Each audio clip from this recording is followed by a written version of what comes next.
Shasha bafethu, this is episode Dumengila, a channel Africa, Kuzoni. Nzoba your creativity in music right now? ukuthini? Ngicela awukhulume ngesizulu.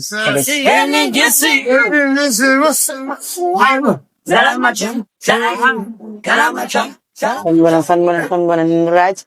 Ngiyaphila. How was Dubai? It was nice. Oh, bekumnandi. I was so amazed. Yabo nje bengithukile nje ukubona ukuthi ushaya saw that show.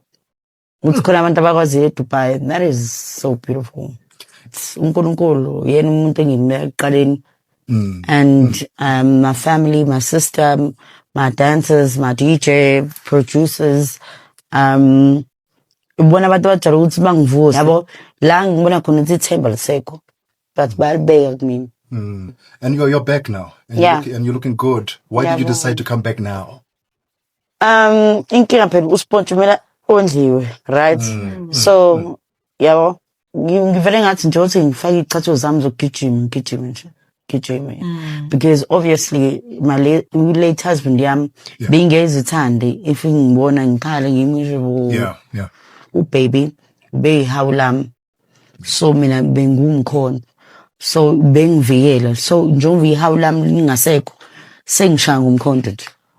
Le album le angiyidedicate from indoda yami, angiyenzele yena nje, and khona ingoma eziwu2 engiyifakile zamampintsha unreleased but ngirelease mina.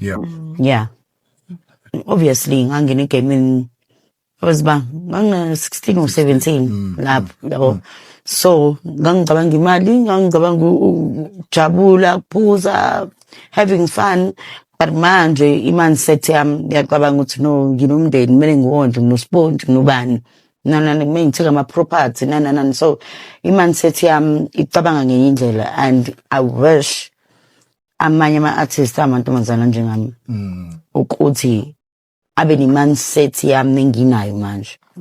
Ngisayimina nje, ayikho into ehlukile. Ama-fans ami uthanda abanginikeza lona, they were like, oh, ama-bookings ahamba kakhulu, so lokho ngiyakubonga nje. uNkulunkulu ababusise baqobe bangithi